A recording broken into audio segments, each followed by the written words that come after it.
Alright, hi, hello, welcome back to another r/slash no sleep video today. Um, I'm not going to go into everything. I'm just gonna say, this video is unedited, so if you hear me, take a drink, stop, cough a little bit, that's all one take, so hopefully y'all still enjoy. I'm gonna read maybe one or two stories this video, we'll see, but yeah. So, we're into the first story right away. That's called Bubblegum. Bubblegum. Lewis was my new best friend. After mom and dad divorced, he's been the only person to hang out with me at my dad's new apartment. He worked at nights and slept during the day, and I never wanted to stay in the too cramped apartment. I was supposed to spend my summer with him since he lived too far away to see me usually. Plus, since I caught COVID when summer started, I couldn't go to camp like I was supposed to. I still haven't gotten my taste back. Bubblegum. It was the first thing that Lewis said to me, and basically the only thing. He doesn't talk much, even now, but on the first day Mom dropped us off, he was swinging his legs on the patio looking down at me. He held up this little bag, and even with my glasses off, I could see different colors of some sort of pink candy.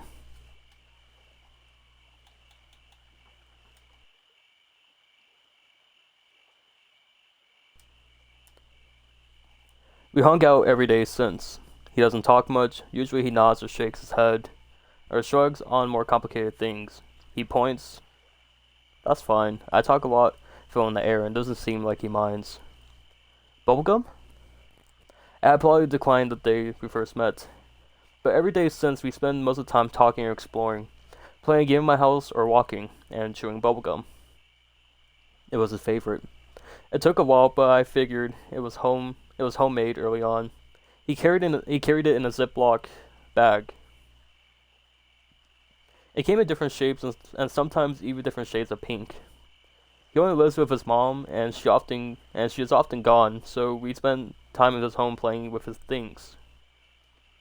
My dad didn't want me venturing too far out.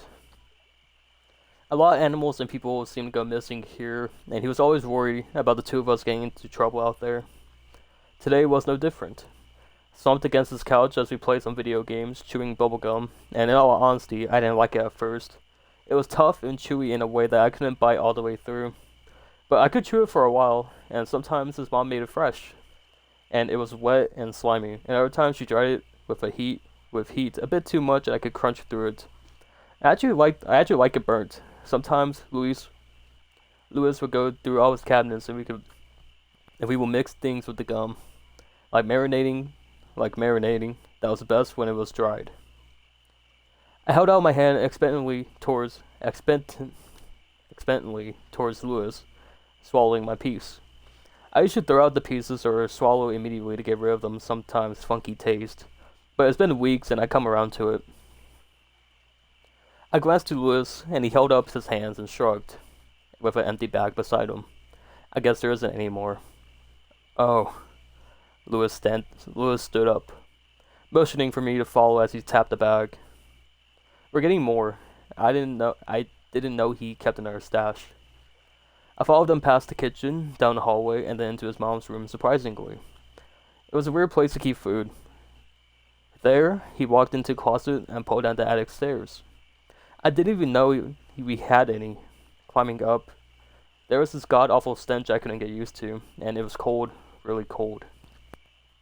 Climbing up, my first thought was that this seemed to be a third floor, but it looked completely different. But that wasn't the most important thing I saw. Bodies. So many bodies. Dogs, cats, people, all scattered about. Hung up on the wall or positioned on different tables. Not all body parts, though. Some legs, torsos, but it was mostly just one thing. Heads. What is this? I asked in horror. Louis walked over to the nearest head, looking at me doubtfully as he reached in with his hand. The scalp slid off like a lid to Tupperware. He reached towards a cleaver, using his hands and cutting just a piece from inside before handing it out for me to take. Bubblegum. Okay, so that was the first story. I also like to apologize for me kind of fumbling over the words. Um, I do have the what do I say? The dome in me. No, it's actually I have a hard time reading because I have dark mode on um Reddit, so like sometimes it's like the white text kind of like, gets all mumbo jumboed with everything else. I may have a form of dyslexia, I'm not too sure. But yeah, that was actually a really good story. I give it a 7 out of 10. That was posted by Wonderland S. Oh, I remember him. Okay. Or her. From 16 hours ago. Hell yeah. So we're gonna do one more story, because that's actually was really short. Um, hmm. Night of the Living Dog. That sounds pretty good. Okay, I'm gonna take a drink real quick and then we'll keep going.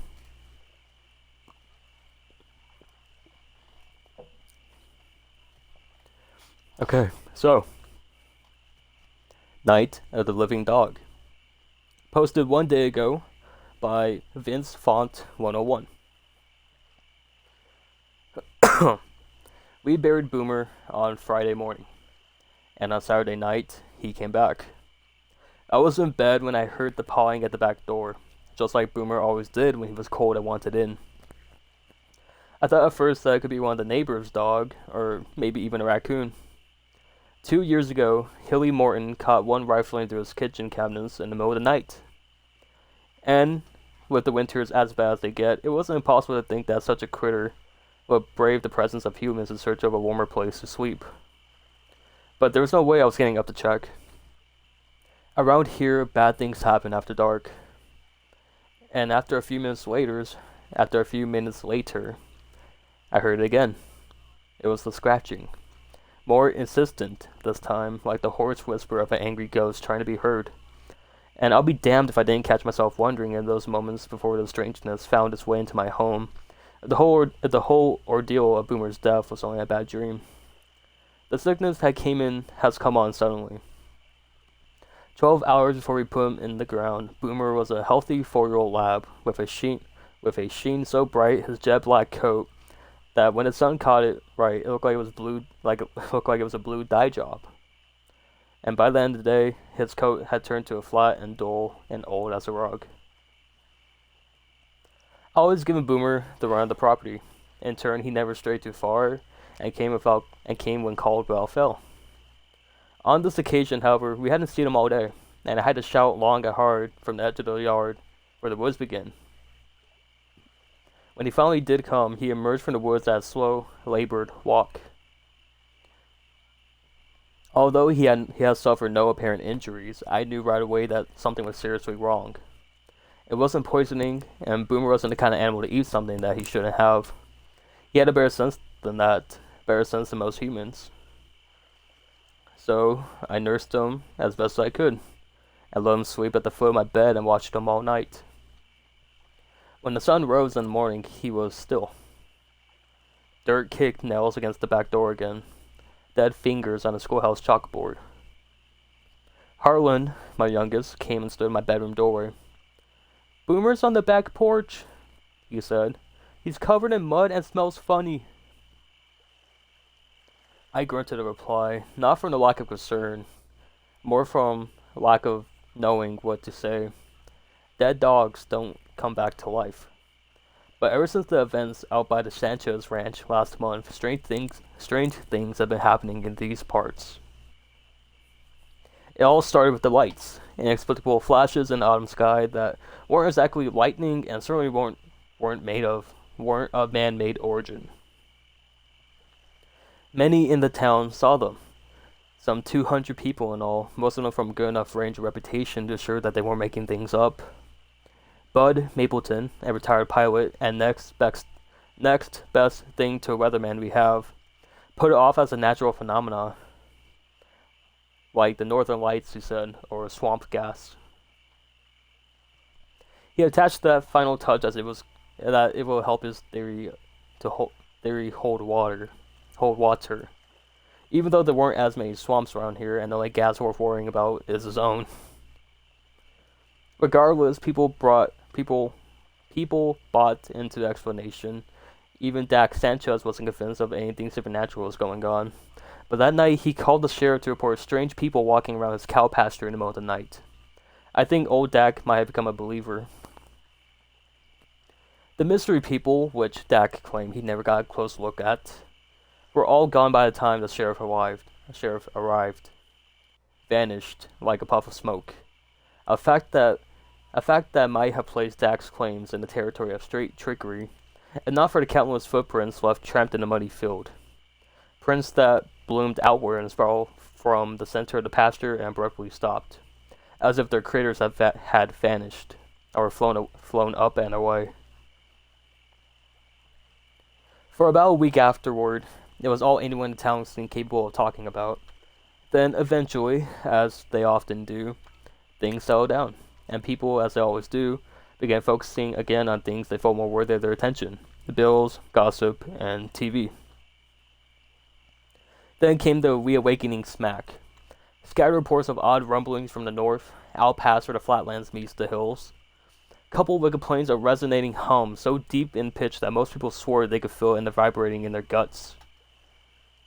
Not everyone heard or felt it, but by then the presence of something other, for the lack of better words, has settled over our small town, like a dark shroud drifting down from a great height that finally breaches her crown and drapes over you. With certainty of sickness, the town became engulfed. And tonight, that darkness had reached my home. More scratches now, followed by a grunt that sounded like it came from a bull with bronchitis. Harlan was still standing there in the doorway, watching me expectantly, waiting for me to say something. "You sure it's not a raccoon? You sure it's..." I stopped, because saying it out loud would only serve to make it more and more real. Then I was brave enough to entertain at such a late hour. "Leave him a bowl of food," I said. "He'll be okay till tomorrow." "Until it lights, I'm not afraid to go outside," I almost added, but I kept my mouth shut. The last thing I needed was a 12-year-old boy too scared to sleep in his own bed, even if he was taking the return of a deceased family pet in all too good of a stride. I heard the screen door clatter and rustle of the dog food sack. Then my son's muted voice speaking softly and tenderly in a way only the young can do. I pulled the covers up to my neck, determined to ignore a specter of impending doom long enough to get some sleep. It never came. I wound up staring at my bedroom window all night. I called the sheriff in the morning, even though I knew better than to bug the guy so early on a Sunday. Wally Cash was a mean son of a bitch, as they come. He was also one of the fairest men I knew, and the bravest man I ever had privilege of standing beside when the horrors came to call. 6'5", and a barrel-chested as a boxer dog. He had a deep-set eyes that bore into like spikes. People call him Grendel behind his back, but to his face they call him Sir. I just called him Wally, on account of us being old friends. I thought at first to lead him gracefully into it. How else do you spring out on someone that your dead dog's alive when he shouldn't be? You're not sure if you should shoot him or give him a bath. But Wally looked tired and agitated to be up so early in the morning, so I figured I'd save him precious time and hit him with a square. Naturally, he didn't believe me. "Horse Pucky," he said, or something resembling it. I repeated my claim. Boomer was dead, but not anymore. Wally put his hands on his hips and spread his feet like a gunslinger ready for battle, or an aging cowboy losing his patience with a mentally infirm, and fired off a colorfully worded tirade about how he didn't appreciate practical jokes so early in the morning. When he was done, I held my hands up and urged him to follow me into the backyard so he could see for himself. He came, grudgingly, but as we approached Boomer, it occurred to me that there's no way I can prove he had, well, in fact, died. Aside from his dirt-caked fur and unmistakable smell of decay floating up from where he laid, he appeared perfectly normal, if not seriously ill. Boomer didn't look like a zombie dog from a movie or a video game. He wasn't foaming at the mouth, and his eyes weren't glowing red. He wasn't coming at us for flesh or for brains. He was just lying on his side in a sliver of morning sun, breathing slowly. Wally studied Boomer for a long minute. "Assuming you're not pulling my leg," he said, "are you absolutely certain it's him?" It was a question that hadn't occurred to me. But the more I thought of it, the easier it was to reject. The odds of a look-alike dog wandering onto my property the day after I buried Boomer were astronomical. It was not only improbable, it was impossible. I knelt by Boomer's house, sleeping form, and examined his collar. "Unless Boomer's twin got a hold of his ID tags," I said, "it's him." Wally chewed his lips, as if the answer to the mystery might have been found lodged somewhere between last night's crackers and the morning's coffee. When he didn't find it, he let a motorboat sigh. "Maybe he wasn't dead," he offered weakly. The question brought a chill to my spine. "Maybe you buried him alive and he dug himself out." For the first time since I beheld the sight of my returned dog, covered in mud and smelling of grave, I considered the possibility I had done something unforgivably stupid. Boomer was behaving sluggishly. Could it be oxygen deprivation was to blame?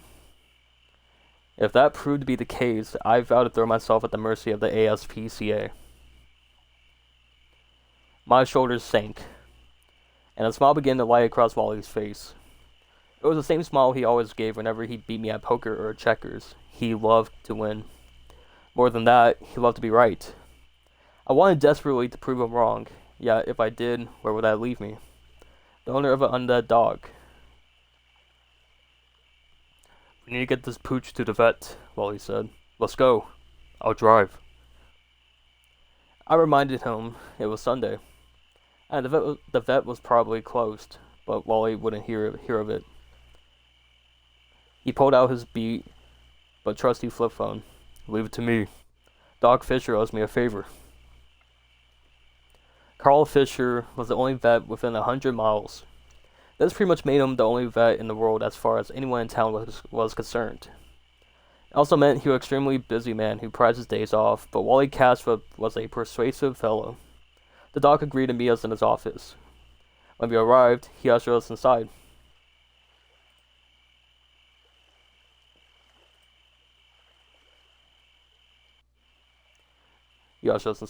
Locked the door, and brought us into the examination room. I carried Boomer the whole way, my head corkscrewed away to avoid the funk of issue from his fur like skunk stink. Doc Fisher cut a whiff, fanned the air from his face, coughed, threw open the window, and shot me in a accusatory scowl. When he opened the mouth to speak, no doubt to lecture me about the importance of bathing my animal on a regular basis, while I cut him off.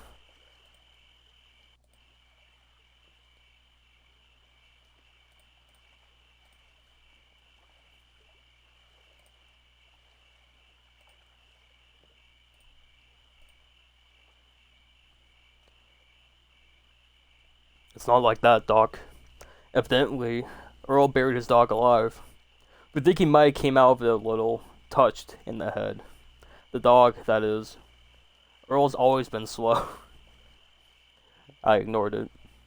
I was used to Wally's ways. Doc Fisher wasn't.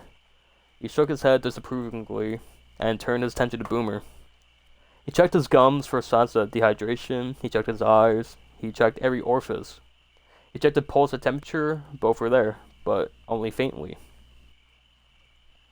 When the doc finished his inspection, he folded his arms and asked me to tell him what happened.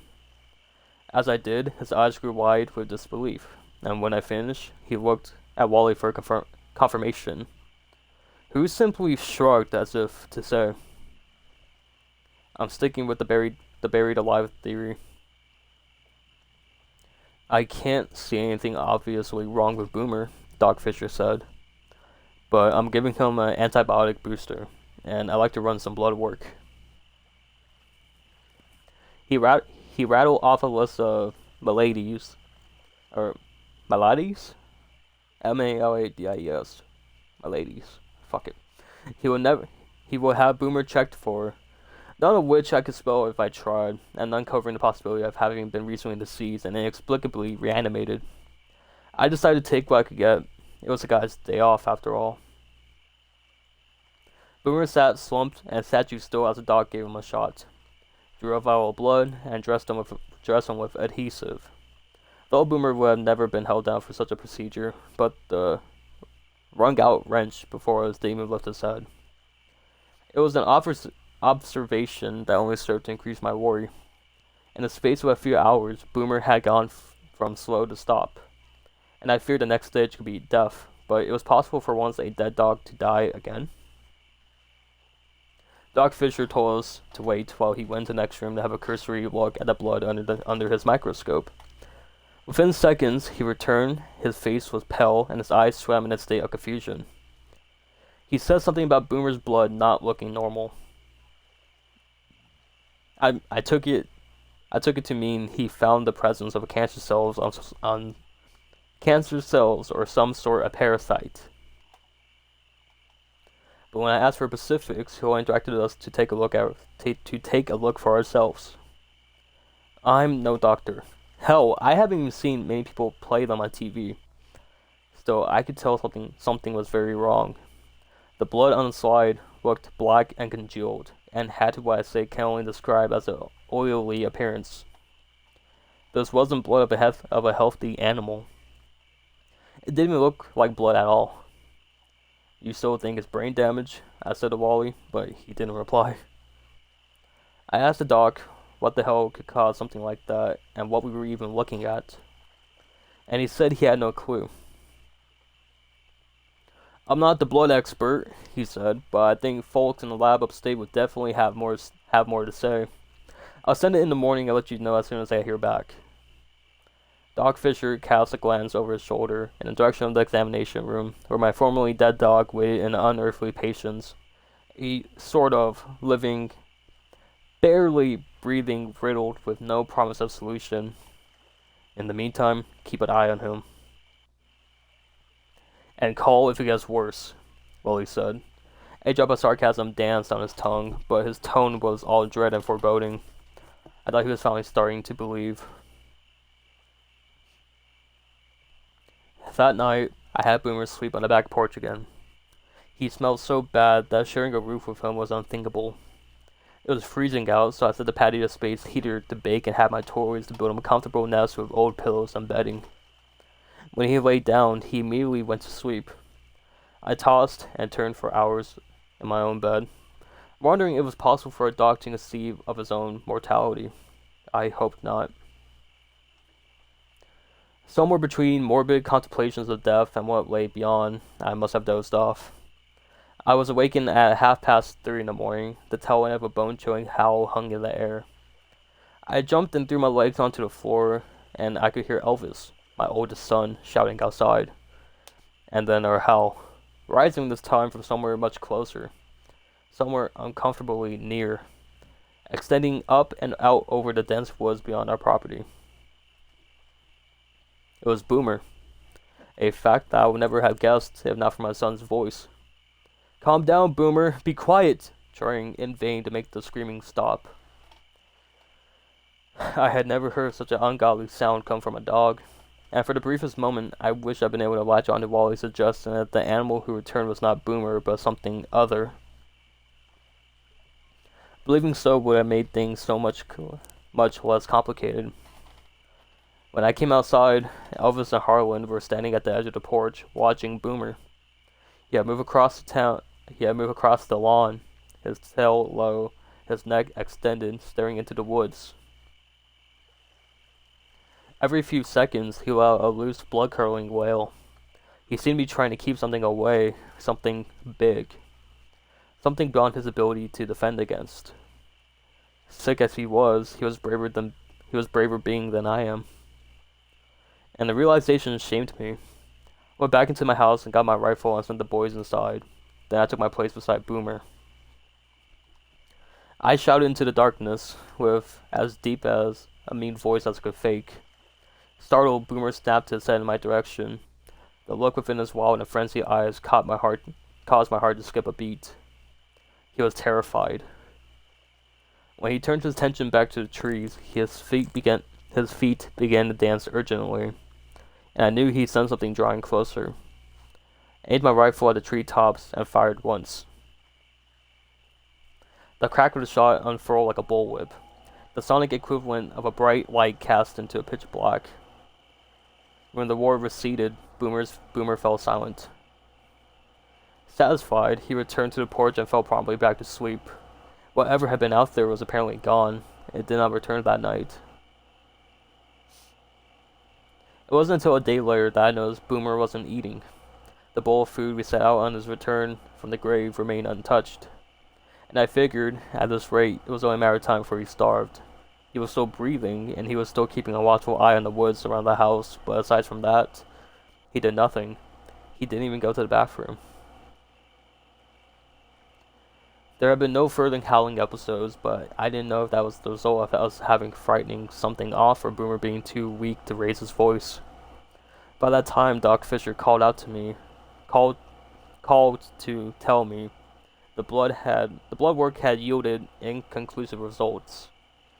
Boomer had dropped so much weight that I no longer cared about the cause of affliction as much as I did about getting him to eat.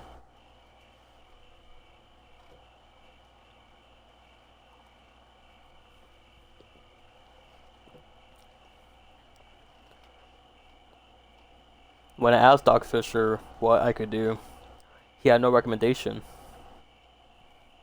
other than to bring him back in. I said I would call him back, but mostly because the doc didn't seem very enthusiastic about the idea, and I felt he was only saying it out of a sense of duty. I also had a good feeling that if I took Boomer to the vet, in the condition he was in, he probably won't be coming home with me. That night, I came outside to check on Boomer. I found him snout deep in the belly of a dead cat. Strays were always in abundance, especially in the woods around my home, and frequently Boomer would give a chase. Never had seen him harm any of them, and never had I seen him do what he was doing now. I must have gasped, or cried out, or said something under my breath, because Boomer jerked his head up guiltily. His face and paws were covered in blood, and torn bits of flesh and fur hanging from his teeth and jaws. But the eyes he regarded me with were so human, so simultaneously shameful and defiant, that I could not admonish him. It was as if he was saying, "I'm sorry, but I'll die if I don't." Either that or, "Hey pal, don't knock till you tried it." Whatever it was he was trying to communicate, I only knew one thing. I didn't want Boomer to die. Not again. "It's okay," I said. You go ahead. Eat." By dawn, the cat carcass was gone. Not a shred of unconsumed meat remained. There was not a splinter of bone in sight. Even the bloodstains on the lawn had disappeared, and I choked back the urge to vomit when I visioned Boomer lapping up the gore, licking the grass clean. I looked to his nest on the porch and found it empty. I called out, and nothing. Then, just as a dreadful thought arose to check under the porch for his body, I heard a crashing from within the woods, and Boomer bounded into the daylight. He trotted to my side with disbelieving eyes. I observed the balance in his gait, the vibrancy in his eyes, even the foul odor, which had hung above him with like a cloud of rot and decay, was gone. Overnight, Boomer was completely transformed. I wanted to thank God, but I'm not much of a believer. I thought about pumping my fist and shouting instead. I thought about pumping my fist and shouting. Instead, I stroked Boomer's head and spoke his name. That was 2 weeks ago. Boomer is growing stronger every day. The presence in the woods, or whatever it was, hasn't been back. But still, Boomer spends his night standing guard as now a permanent post on the back porch. I decided to keep Wally in the dark about the cats, and anything else Boomer may have developed a taste for.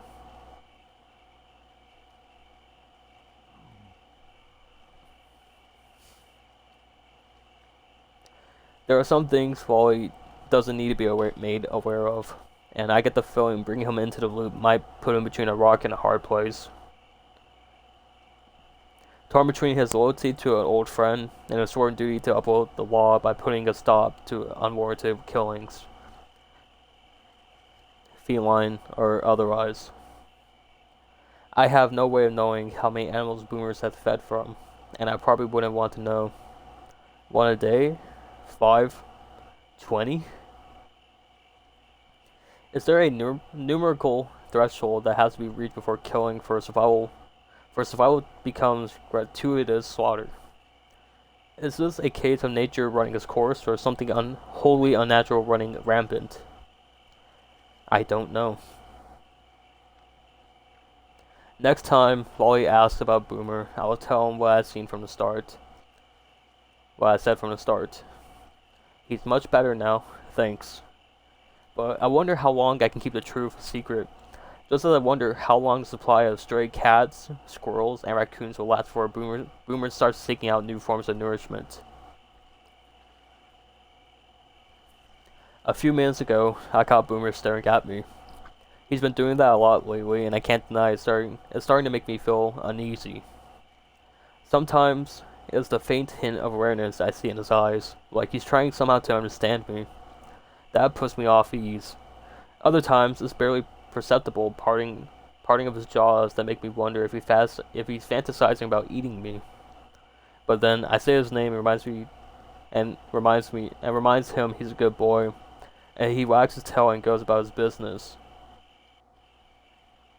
You're probably wondering what the purpose of having a dog is. I mean, I'm not sure I can trust an animal that has to kill to stay alive, whose very existence is the aberration of natural order. To that, I can only say this: the natural order has not existed in these parts for quite some time, and it probably won't again anytime soon. I don't know why, and nobody does. There isn't one thing I don't know with any certainty. It is far better to be the owner of a dead dog than the owner of no dog at all. The end. Okay, so that was Night of the Living Dog.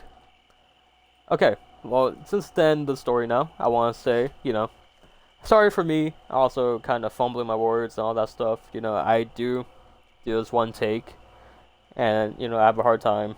I mean, I don't really have a hard time reading, just when it comes to like stuff like this. Sometimes they use words that are kind of, just kind of difficult to like really read, because like there's a bunch of like sells, she sells by the seashore. See, I can't even do that. So yeah. Also, previous mention, I used to have a speech impediment. Still kind of do, but I'm trying to open my mouth a lot more. But yeah. So enough of my excuses. I want to say thank you guys so much for watching this video. I want to say, oh, welcome back, Had. It's been a while, I think. But yeah. Also, this is recorded live on Twitch. I want to say thank you guys so much for the love and support on the last couple of videos. The last video I recently posted has been doing good, but this is filmed the 23rd, so the video I posted on 22nd has been doing pretty well. Has not been doing good at all, but it is what it is though. But yeah, if you guys keep enjoying these videos, I'll keep making more. Okay, I don't want to keep you guys here any longer. I want to say thank you guys so much for watching the video. If you enjoyed it, leave a like, and if you want to see more, subscribe. So yeah, I'll see you guys later. Bye everyone.